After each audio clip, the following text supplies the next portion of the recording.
Hey everybody, welcome. So today I'm going to be making my famous pasta sauce.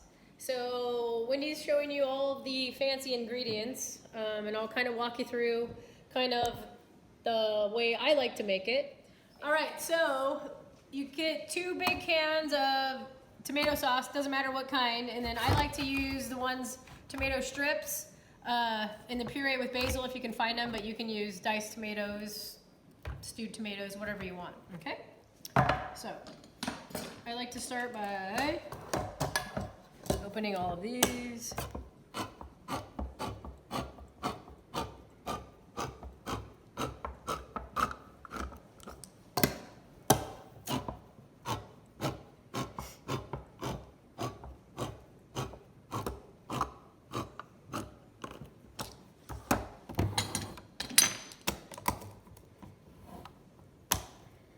These big cans, they can be a pain in the rear end. So, especially when you're short like me. I have an electric can opener, but it's on the other side of the kitchen. And it's attached to the wall and doesn't accommodate huge cans, which is okay.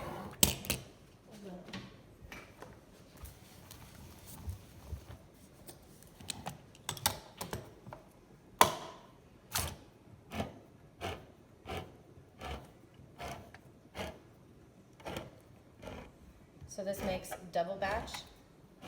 Yeah, this makes a big double batch. My family loves sauce, so if I make some just for my family, I'll make one can of this with 1 can of this, and that usually gives us, 2 or 3 meals. So that's where that is. So these are all open. Yay, yay.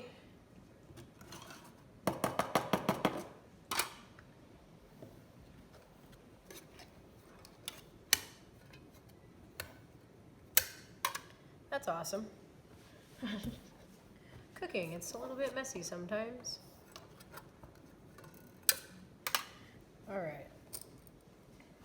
So what I like to start with is a good friend of mine who owns the Groves on 41 in Templeton, California. I like the basil. So the basil is what I always use in my sauce. So I usually start with this in the pot.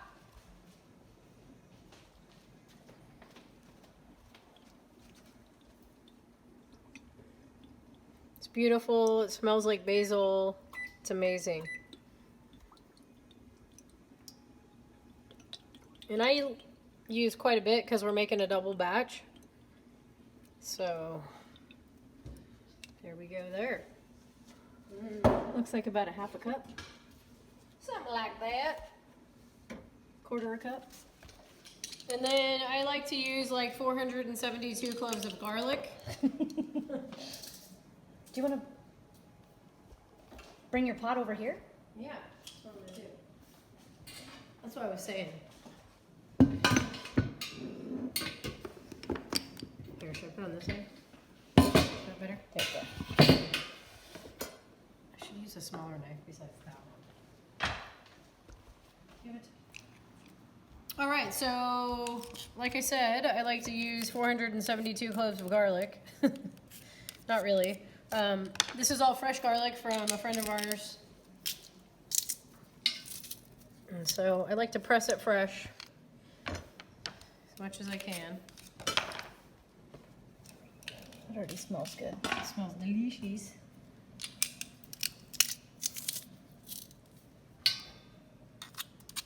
If you don't have one of these handy dandy garlic presses of some sort, you should get one. Doesn't matter what kind it is, because they're super helpful when you need to do a bunch of garlic.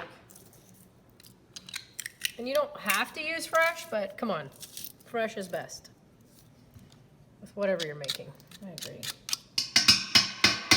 And if you can barter and trade for, garlic and you grow tomatoes or whatever, that's amazing too.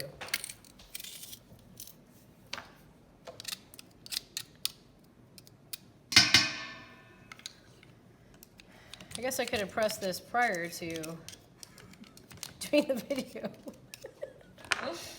That makes it all good. That might have been helpful, huh, folks? Ooh, that was a big one.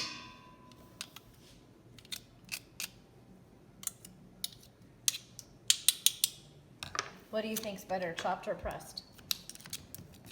Myself for sauce, Yeah. I like pressed. I mean, if you're a huge garlic fan, then go ahead and chop some like towards the end of your sauce being cooked. It'll be nice and fresh and thick.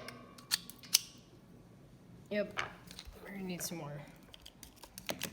So I'll finish doing the garlic and then we'll get going with the rest of the ingredients in just a few.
All right, so we've let this cook down for about 10 minutes or so. You let it boil up, get real good, let the peppers get soft. And then now I'm gonna dump in the tomato sauce part. Here we go.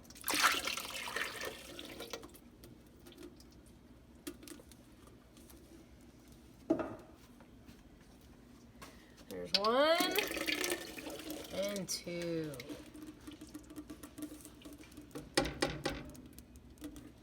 I'm gonna put a little water in these and get the rest of it out, but let me stir it up first.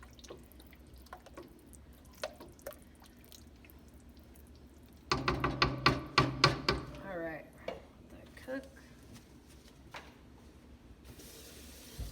I wish you could smell this.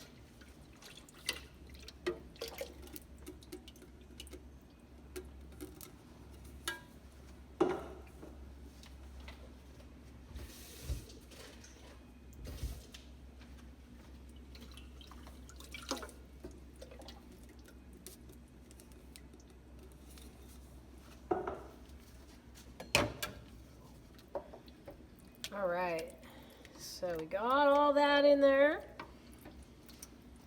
And then we're gonna let this cook for about 10 to 20 minutes or so. Let it get nice and combined. And then, oh, I almost forgot. Now it's time to add my secret ingredient.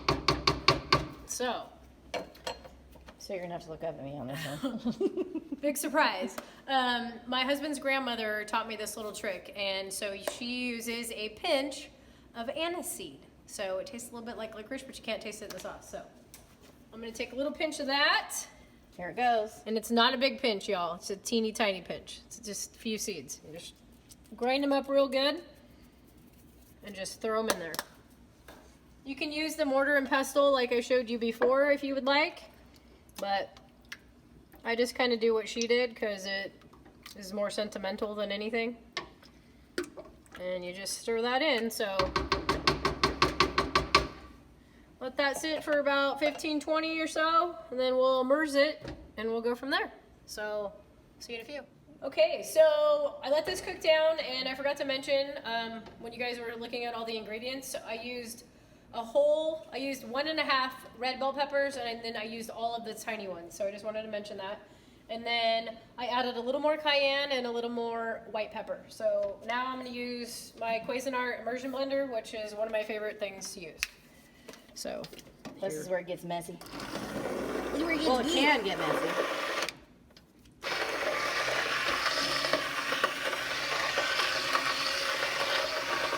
And you want to use the stainless steel one so it doesn't melt to the bottom of your pot, because they do have plastic ones that will melt. And that's not fun. no, I don't like plastic, so I try not to use it.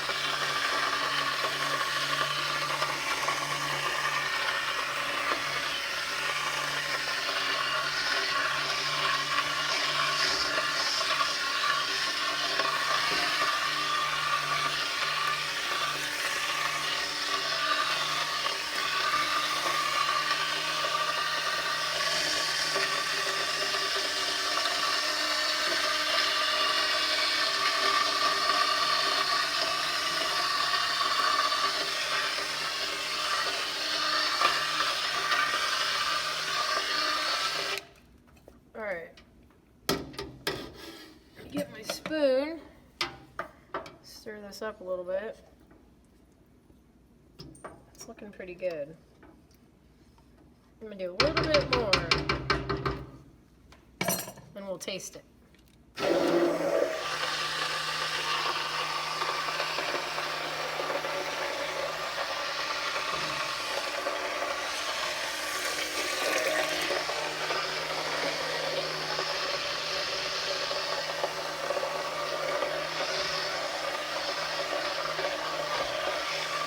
If you pull it right towards the middle of your pot, like go to the middle of your pot and just slightly pull it up, you can feel it start to suck. Have you done that before? Yes. Wendy's a pot sucker. Watch, I'll show you what it does. It's kind of cool.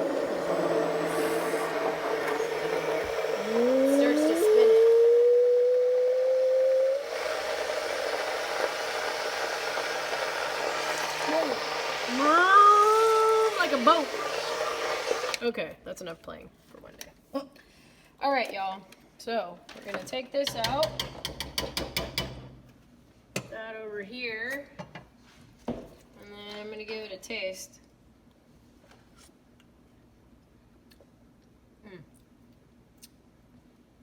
It's muy bueno. That's really good. So that's how to make the pasta sauce. So check us out for the next recipe, which is going to be eggplant parmesan with this sauce and sausage casserole.